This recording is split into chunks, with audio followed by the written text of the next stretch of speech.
Students, একাদশ শ্রেণীর আমি নিউটনের গতিসূত্র চ্যাপ্টারটি তোমাদের সাথে আলোচনা করতে শুরু করেছি। তোমাদের সাথে এর আগে আমি নিউটনের গতিসূত্র থেকে আরও 3টে ভিডিও দিয়েছি। তোমরা ডেসক্রিপশন বক্সে লিংক থেকে গিয়ে ভিডিওগুলি দেখে নিও। আজকে তোমাদের সাথে আমি এই চ্যাপ্টারের পার্ট 4 পড়াবো। এটা এই নিউটনের গতিসূত্রের লাস্ট পার্ট। তোমরা ভালো করে খেয়াল করো। রৈখিক ভরবেগ এই কথাটির সাথে আমরা এর আগেও পরিচিত হয়েছি। নিউটনের যে দ্বিতীয় গতিসূত্র, সেই গতিসূত্র থেকে আমরা কি জানি না, কোনো বস্তুর ভরবেগের পরিবর্তনের হার বস্তুটার উপর যে বল প্রয়োগ হয় তার সঙ্গে সমানুপাতিক হয়ে থাকে। তাহলে এক্ষেত্রে আমরা বলতে পারি যে কোনো একটা বস্তুর ওপরে বাইরে থেকে বল প্রয়োগ করা হলো।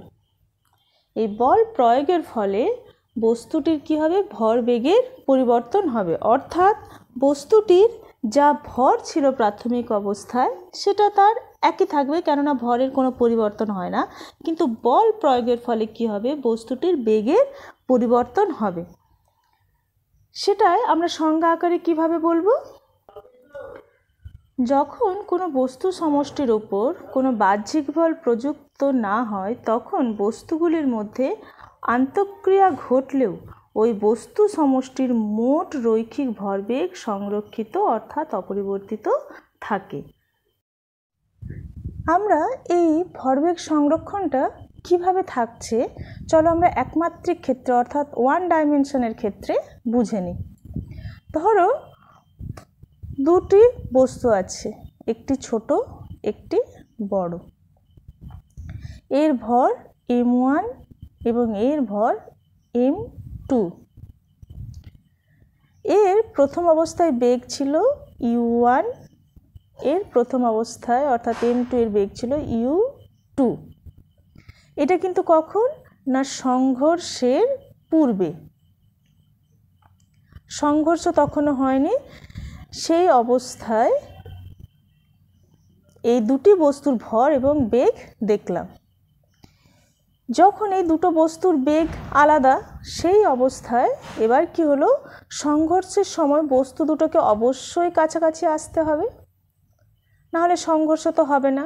বেগ আলাদা হওয়ার জন্য বস্তু দুটি অবশ্যই কাছাকাছি আসবে।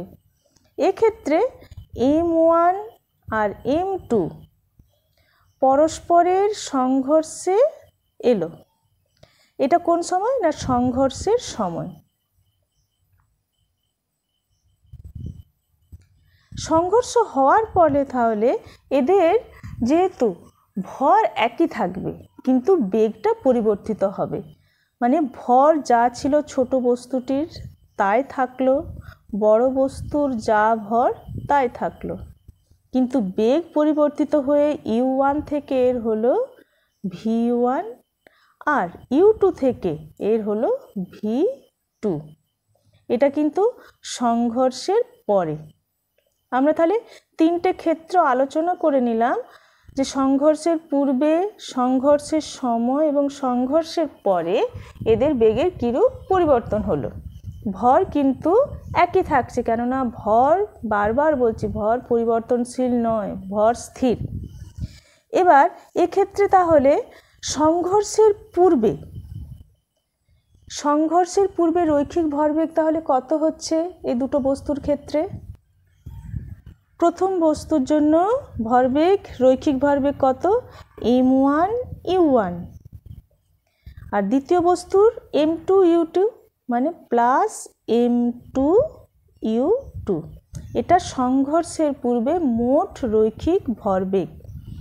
তাহলে সংঘর্ষের পরে কত হলো, m1 আছেই, বেগ কত হলো v1 প্লাস m2 ফিক্সড, বেগ কত হয়েছে v2। তাহলে রৈখিক ভরবেগ সংরক্ষণ সূত্রের নিয়ম অনুযায়ী আমরা কি লিখতে পারবো, m1 u1 plus m2 u2 সমান m1 v1 plus m2 v2। এটা আমরা কিন্তু রৈখিক ভরবেগ সংরক্ষণ সূত্রের নিয়ম অনুযায়ী লিখতে পারলাম।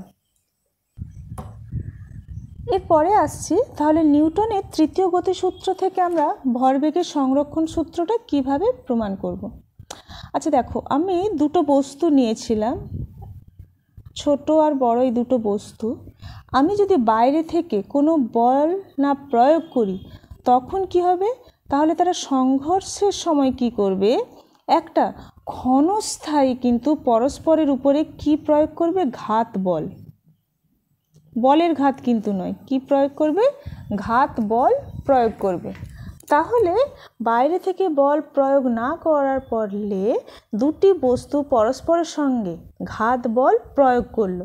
নিউটনের তৃতীয় গতিসূত্রানুযায়ী কিন্তু প্রথম বস্তু, অর্থাৎ এটা যদি 1 নম্বর বস্তু হয় আর এটা যদি 2 নম্বর বস্তু হয়, তাহলে 1 নম্বর বস্তুর উপর প্রযুক্ত ঘাত বল দ্বিতীয় বস্তুর উপর যে প্রযুক্ত ঘাত বল তার সমান আর বিপরীত হবে। এটাই তো নিউটনের তৃতীয় গতিসূত্র। অর্থাৎ এইভাবে আমরা লিখতে পারি F21 কেন লিখলাম এটা দেখে নাও ভালো করে। প্রথম বস্তুর উপরে যখন দ্বিতীয় বস্তু ঘাত বল দিচ্ছে, অর্থাৎ দ্বিতীয় বস্তুটাকে প্রথমে রাখলাম, সে প্রয়োগ করছে প্রথম বস্তুর উপরে ঘাত বল, সমান কি হবে, দ্বিতীয়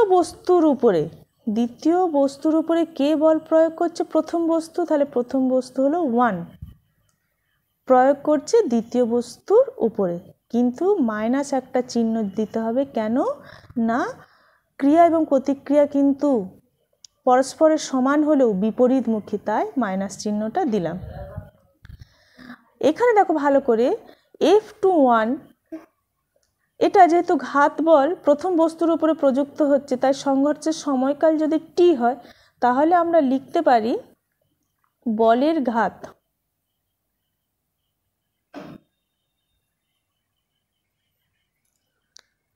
এই বলের ঘাতটা আমি দেখালাম যে এটা কিসের জন্য না, F21 এই ঘাত বলটা যদি t সময় ধরে চলতে থাকে, F21 অর্থাৎ 1 নম্বর বস্তুর উপর দ্বিতীয় বস্তুর যে ঘাত বল সেটা যদি t সময় ধরে চলতে থাকে, তখন সেটাকে আমরা বলের ঘাত তো বলবোই।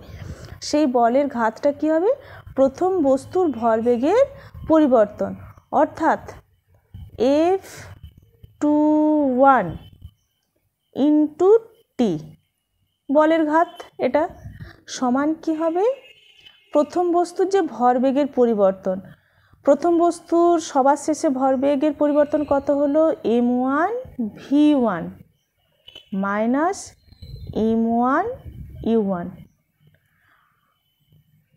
অন্তিম ভরবেগ মাইনাস প্রাথমিক ভরবেগ। অন্তিম বেগ কত হলো, v1 আর প্রাথমিক বেগ u1, তাহলে m1 v1 minus m1 u1। ঠিক একই রকমভাবে আমরা এই বলের ঘাতটা নির্ণয় করব কিসের জন্য, F12 মানে দ্বিতীয় বস্তুর উপরে প্রথম বস্তুটি যে ঘাত বল দিল সেটা যদি t সময় ধরে চলতে থাকে, তাহলে সেক্ষেত্রে দ্বিতীয় বস্তুর, এটা প্রথম বস্তুর ছিল, দ্বিতীয় বস্তুর ভরবেগের পরিবর্তন হবে কত, m2 v2 minus m2 u2। ছোট্ট ছোট্ট স্টেপ, শুধুমাত্র বুঝলেই কিন্তু আমরা সহজে এটা করতে পারবো। এবার আমরা এইখানে দেখো, খেয়াল করে দেখো, আমরা দেখলাম যে F21 সমান F12, এটাকে আমরা 1 নম্বর দিলাম সমীকরণ, এটা 2 নম্বর সমীকরণ। তাহলে দেখো এটাই যদি হয়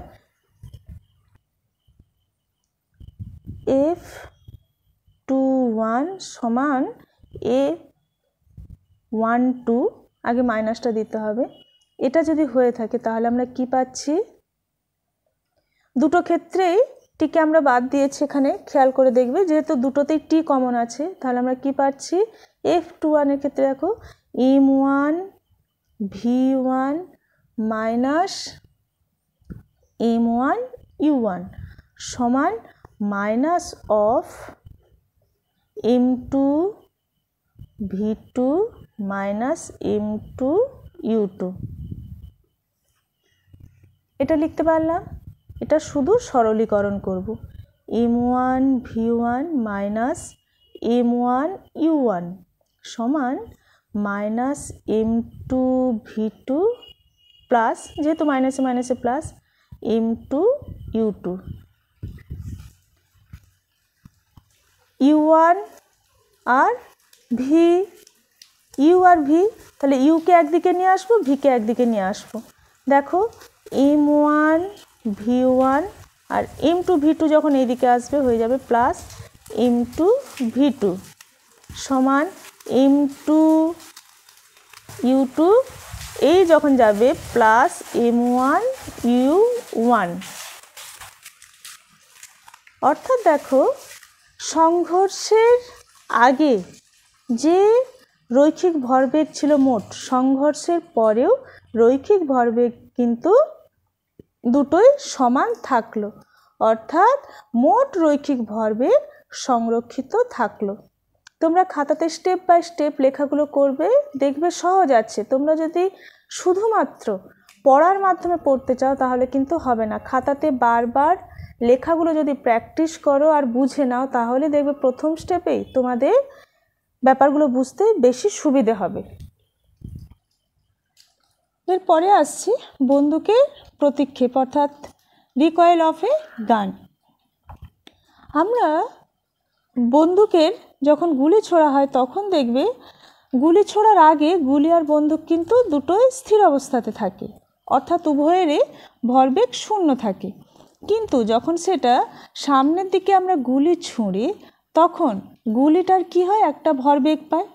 আর ভরবেগের সংরক্ষণ সূত্র থেকে আমরা কি দেখলাম না, বন্দুকটা যখন সেই গুলিটা ছুঁড়লো, গুলিটি যখন ভরবেগ পেল, সেই গুলিও কিন্তু বন্দুকটির উপর একটা ভরবেগ প্রয়োগ করবে, যার ফলে বন্দুকটি পিছন দিকে পিছিয়ে যাবে।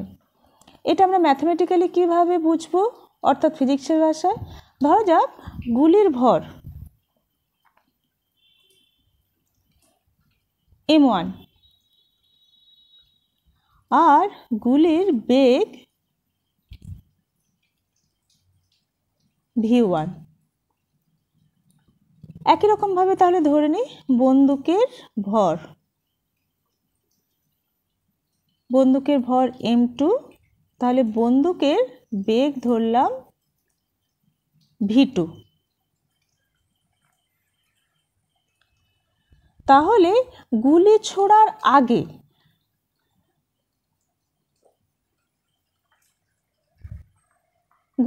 আগে মোট ভরবেগ কত, শূন্য, কেননা দুজনেই স্থির আছে।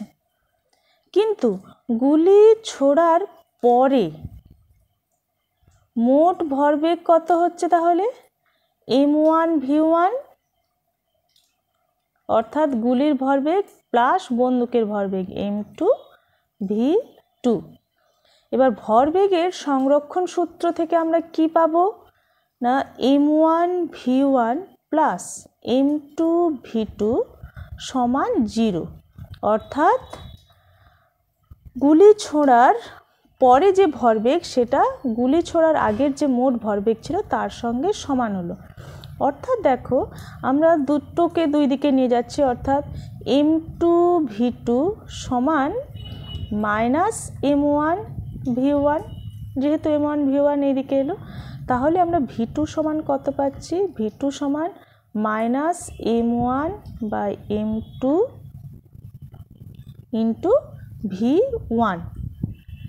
এই v2টা কি, v2 হচ্ছে বন্দুকটার প্রতিক্ষেপ বেগ, মানে বন্দুকটা গুলি ছোঁড়ার ফলে যে বেগটা পেল সেটা হচ্ছে বন্দুকটির এই প্রতিক্ষেপ বেগ। এবার এইখানে খেয়াল করে দেখো এই সমীকরণটাতে, এটাতে আমি যদি 1 নম্বর সমীকরণ দিই, এখানে খেয়াল করো একটা ঋণাত্মক চিহ্ন পেয়েছি। এই ঋণাত্মক চিহ্নটা কেন, মানে v1 আর v2 পরস্পরের বিপরীতমুখী, অর্থাৎ v1 নিয়ে গুলি যেই দিকে গেল, এটা তো গুলির বেগ ছিল, যেই দিকে গেল তার বিপরীত দিকে যাবে বন্দুকের বেগ হলো তার বিপরীত দিকে। তাহলে বাহ্যিক বলের অনুপস্থিতিতে আমরা দেখতে পেলাম শুধুমাত্র নিজেদের পারস্পরিক ক্রিয়া প্রতিক্রিয়ায় দুটো বস্তু স্থিরাবস্থা থেকেও গতিশীল হলে তাদের বেগ কিন্তু, এই যে আমরা 1 নম্বর সমীকরণটা বের করলাম, সেইখানে প্রযোজ্য হচ্ছে। ঠিক একইভাবে নৌকা থেকে আরোহীর লাফ দেওয়া, তারপরে তেজস্ক্রিয় পরমাণু থেকে আলফা কণার নির্গমন, প্রত্যেকটা ঘটনায় কিন্তু এই সমীকরণটা মেনে চলবে। আমরা এখানে দেখো তাহলে বন্দুকের প্রতিক্ষেপ বেগটা আলোচনা করলাম, এবং বন্দুকের গুলি কেন পরস্পরের বিপরীত দিকে যায় সেটাও আমরা এই ম্যাথামেটিক্যাল এক্সপ্রেশন থেকে জানতে পারলাম। এরপরে আসছি তৃতীয় গতিসূত্র মেনে কিভাবে রকেট আর জেট বিমান কাজ করে সেটা একটু বর্ণনা করব।